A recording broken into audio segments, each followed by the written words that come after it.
성도를 섬기는 일에 대하여는 내가 너희에게 쓸 필요가 없나니 이는 내가 너희의 원함을 알미라.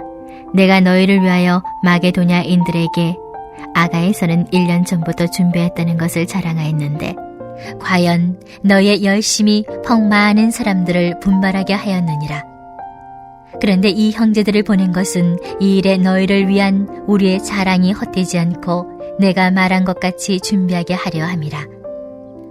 혹 마게도냐인들이 나와 함께 가서 너희가 준비하지 아니한 것을 보면 너희는 고사하고 우리가 이 믿던 것에 부끄러움을 당할까 두려워하노라.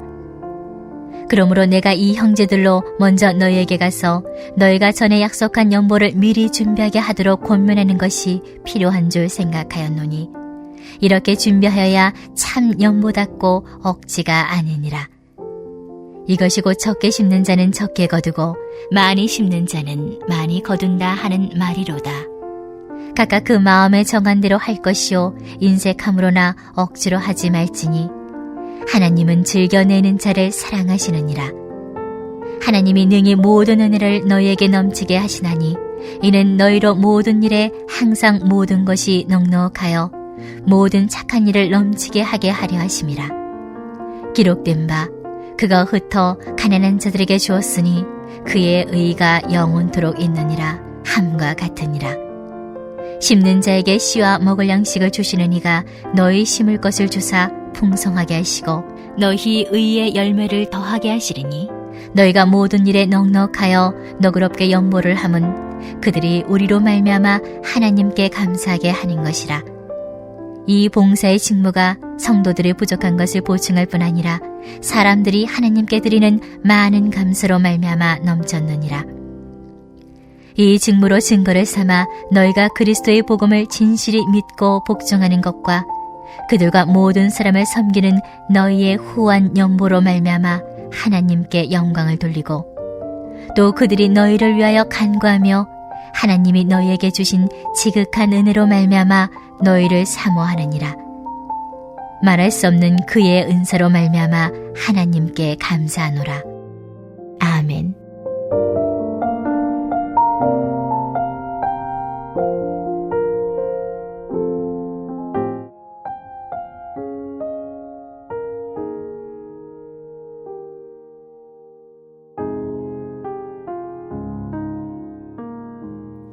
고린도후서 7장, 8장 그리고 이어서 9장에서도 사도 바울이 고린도 교회의 많은 상황 가운데 연보의 상황에 대해서 말씀하고 있습니다. 로마의 기록에 보면은 로마가 통치하는 식민지들에 대한 로마가 통치하는 지역에 대한 기록들 가운데 AD 50년 클라우디오 황제 때에 팔레스타인 지방에 큰 기근이 발생했다라는 기록이 있습니다. 성경의 역사뿐 아니라 로마의 역사도 그 기근을 분명하게 말씀하고 있는 것입니다. 그 기근으로 인하여서 사도 바울이 본인이 세웠던 각 교회들 가운데 우리 예루살렘 교회를 위해서 연보하자라는 말씀을 하게 된 것입니다. 그래서 그 상황 가운데서 오늘 우리가 지금 7장, 8장 그리고 이어서 9장을 보고 있는 것입니다. 이 연보를 맡은 사람이 이 연보에 대한 말씀을 전한 사람이 디도였는데 디도가 제때 오지 않으니까 사도 바울이 마게도냐 지역에 가서 다시금 디도를 만났다라는 말씀까지 드렸습니다. 자, 이 연보라는 말이 신약 성경에는요 율로기아라는 말로 되어져 있습니다. 헌금하고 연보는 뭐가 다를까? 헌금은 사실은 교회 외에서도 씁니다. 이 헌자가 드린다라는 헌자인데 교회 밖에서도 헌금이라는 말을 쓰기는 하지만 주로 지금 우리가 연보 대신 교회를 이 헌금이라는 말을 쓰는데 연보라는 말은 율로기아라는 말입니다. 율로기아가 무슨 말일까? 로기아는 로고스인데요. 로고스는 뜻이 참 많지만 철학에서는 이성이라고 보통 말합니다. 사람이 생각을 할 때 분별하는 능력이 있는 것을 우리가 보통 이성이라고 부르는데 교회에서는 말씀이라고 번역하면 그래서 요한복음의 시작에 태초에 말씀이 계시네란 말이 태초에 로고스가 계신다는 말입니다. 그러면 앞에 붙은 이 율이라는 말은요 좋은 말씀 혹은 복된 말씀입니다. 아, 연보가 복된 말씀이구나. 왜 연보가 복된 말씀, 복된 것이 될까? 하나님께 올려드리는 아름다운 말이라고. 그래서 여러분 축도도요, 이 율로기아입니다. 똑같습니다. 제가 이 목사님들이 이 예배 마칠 때 마지막에 축도하지 않습니까? 하나님의 복된 말씀으로. 근데 연보도 축도도 중요한 기준이 하나 있습니다. 구별돼야 됩니다. 축도를 막 10분, 20분씩 하지 않거든요. 그래서 축도도 성경에 많은 말씀이 있지만 이 말씀으로 정해서 이 형식대로 하는 축도가 정해져 있고요. 연보도 그렇다면 그 의미 가운데 하나가 구별해서 드린다는 것입니다. 내가 생각나서 갑자기 하는 것이 아니라 준비해서. 지금 이 상황은 예루살렘 교회에 이런 일들이 있으니까 준비해서 드리는 것이 연보인데, 준비하고 있었고 계획했는데 그 계획이 흔들리게 되었습니다. 왜? 사도 바울을 비난하는 사람들이 왔기 때문에. 알고 보니까 사도 바울이 사도도 아니라면서요 라고 하는 비난들이 하나둘 생겨나면서, 그럼 우리 예루살렘 교회에 연보하기로 한 것도 하지 맙시다 라는 내용에 대한 사도 바울의 답변이 이 9장의 내용입니다. 자, 1절부터 보시면요, 성도를 섬기는 일에 대하여는 내가 너에게 쓸 필요가 없나니. 이 말은요, 이미 상황을 알고 있기 때문에 왜 내가 헌금을 하자고, 연보를 하자고 했고, 그리고 너희가 잘 해왔다. 자, 2절, 이는 내가 너희의 원함을 알미라.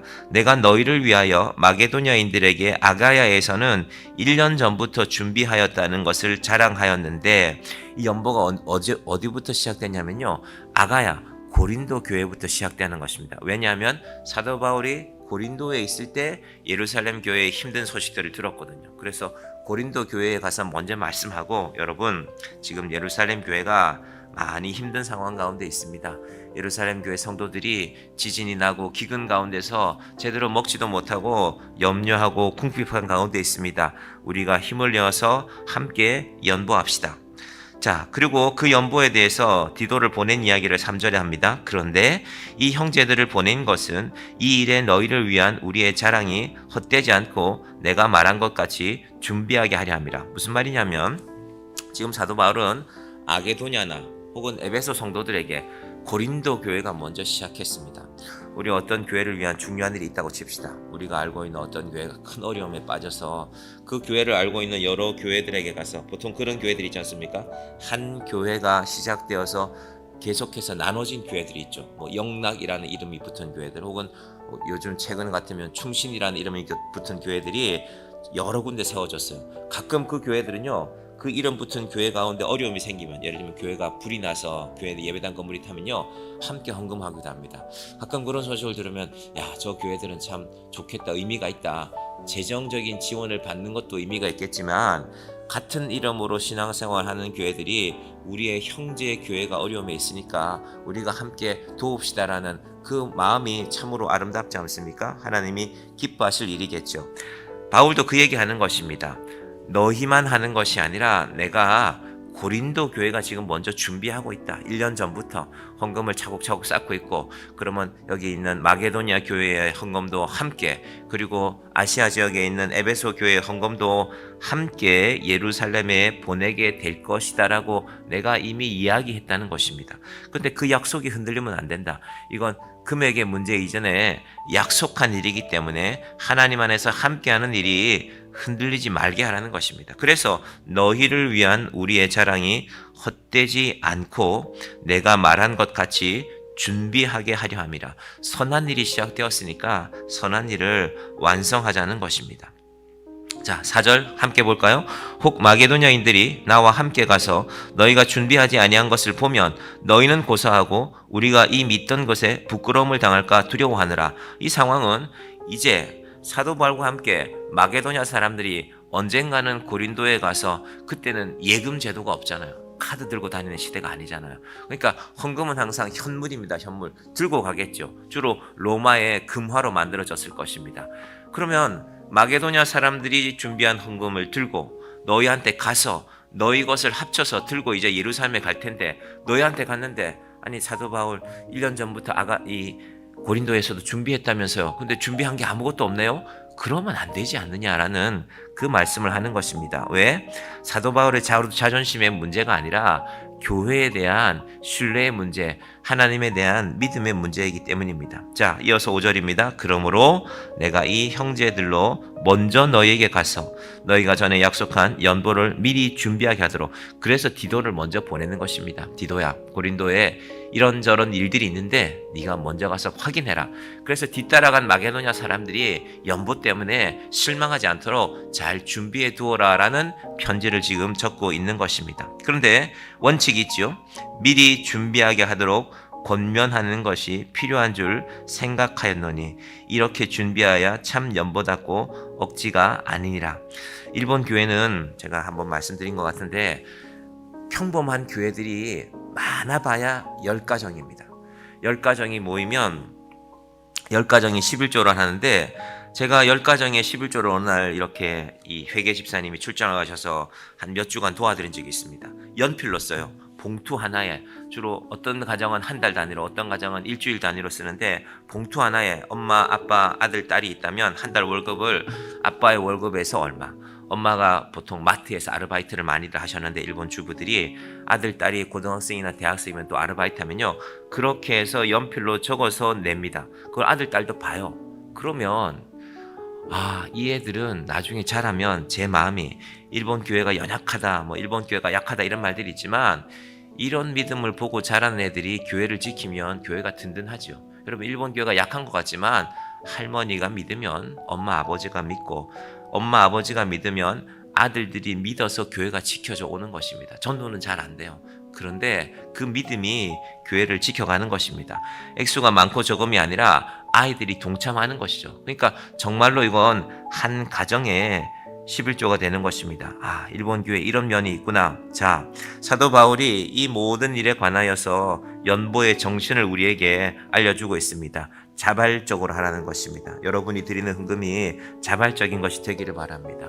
우리 교회 뒤에 헌금 봉투를 여러분 잘 보시면, 우리 교회도 이제 한 6년, 7년이 지났기 때문에 이름들 적어서 할 수도 있습니다. 그런데 제가 기도하면서 생각하고 있습니다.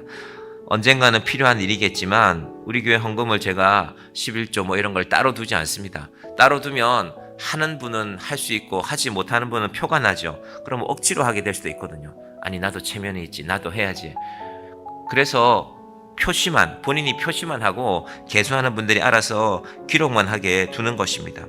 하나님께서 연보의 의미를 우리 마음에서 먼저 잘 실천하는 우리가 되기를 바랍니다. 믿음이라는 것은 억지로 하는 것이 아닙니다. 그런데 사도 바울은요, 이 연보를 심는 것으로 정리해 줍니다. 자, 보십시오. 6절.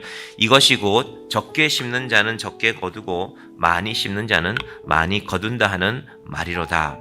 연보는 씨앗이라는 것입니다. 양식이 있는데 당장 배가 고프면 그걸 먹을 수도 있겠죠. 그런데 씨앗으로 쓸 것을 먹어버리는 농부는 없습니다. 그건 아껴놔야죠. 그래야 내년에 먹으니까. 연보가 바로 그런 것이라는 것입니다. 우리가 다 돈이라는 것이 쓸 데가 얼마나 많습니까? 다 쓸 데가 있죠. 연말에도 이곳저곳 나가야 될 돈이 많지 않습니까? 그런데 연보는 씨앗이다. 심는 것이다. 적게 심는 자는 적게 거두고 많이 심는 자는 많이 거둔다. 두 가지로 적용할 수 있는데요. 첫 번째는 교회가 교회를 돕는 상황입니다. 지금 상황은 교회가 교회를 돕는 것이 연보의 정신입니다. 때로는 우리 교회보다 여기는 더 크고 규모도 있고 재정도 든든한데 현실적으로 보면 그럴 수 있죠. 근데 그 교회가 하는 일이 참 귀한 일일 때, 그래서 우리가 강화도에 가서 그 교산교회라는 곳에도 연보를 하는 것입니다. 이 교회가 하는 이 일이 한국 교회가 도와야 되는 일이기 때문에 돕는 것입니다. 그러면 하나님께서 우리 교회에 갚아주십니다. 여러분, 이 내가 하는 것을 나에게 갚아준다, 이 정신도 중요하지만 더 중요한 것은 하나님의 일이 풍성하게 된다는 것입니다. 자, 7절과 8절 보십시오. 각각 그 마음에 정한 대로 할 것이요 인색함으로나 억지로 하지 말지니 하나님은 즐겨내는 자를 사랑하시느니라. 자, 이게 원칙이었죠. 두 번째는요, 8절 같이 볼까요? 하나님이 능히 모든 은혜를 너희에게 넘치게 하시나니 이는 너희로 모든 일에 항상 모든 것이 넉넉하여 모든 착한 일을 넘치게 하게 하려 하심이라. 연보를 요만큼 했으니 나한테 요만큼 주세요. 물론 그것도 우리 믿음일 수 있지만 더 중요한 것은 하나님의 일이 풍성하게 된다는 것입니다. 하나님께서 우리 정향교회를 이런 교회가 되기를 원합니다. 이건 하나님의 일이니까 해야 되는 일이다. 우리가 계산해 보면 답이 안 나올 수 있는데 이건 하나님이 기뻐하시는 일이니까 우리가 선교하는 일에, 우리가 구제하는 일에, 우리가 많지 않은 이 아직은 우리가 많이 할 수는 없지만 사람을 길러내는 장학 헌금으로 쓰여지는 일에 정향교회가 참으로 넉넉하고 모든 착한 일을 하는 일에 넘치게 되는 은혜가 있기를 주님의 이름으로 간절히 축원드립니다. 기도하겠습니다. 하나님 아버지 감사합니다. 사도 바울이 연보에 대하여서 오늘 고린도 교회들에게 하나하나 알려주고 있습니다. 그들은 먼저 준비하였습니다. 먼저 준비하였다는 것은 은혜가 있는 것인데 그들이 여러저러 핑계를 대며 이 연보를 하지 않는 것을 사도 바울이 분명하게 깨닫게 하고 있습니다. 하나님 아버지, 정향교회가 참으로 하나님의 일을 넉넉히 할 수 있는 교회가 되게 하여 주시옵소서. 우리 성도들이 연보할 때 마음에 정한 대로 인색함으로 하지 말고 억지로 하지 말고 하나님께서 즐겨내는 자를 기뻐하신다고 하셨사오니 하나님 아버지, 이 연보의 정신이 살아있는 교회가 되게 하여 주시옵소서. 하나님, 우리가 연보하는 것은 하나님께서 하시는 선한 일에 하나님의 모든 은혜를 넘치게 하는 일입니다. 하나님, 정향교회를 통하여서 참으로 하나님의 일들이 아름답게 왕성하게 일어나게 하여 주시옵소서. 선교지에 귀한 헌금들을 보내고 또 우리가 사람을 길러내는 장학 헌금으로 또 하나님, 우리의 도움이 절실하게 필요한 구제 헌금으로 정향교회가 쓰여지는 많은 일들이 또 교회의 많은 일들을 감당할 때에 교육하는 일에도 하나님 참으로 인색한 교회가 아니라 넉넉하게 할 수 있는 교회가 될 수 있도록 주님 인도하여 주시옵소서. 예수님의 이름으로 기도드립니다. 아멘.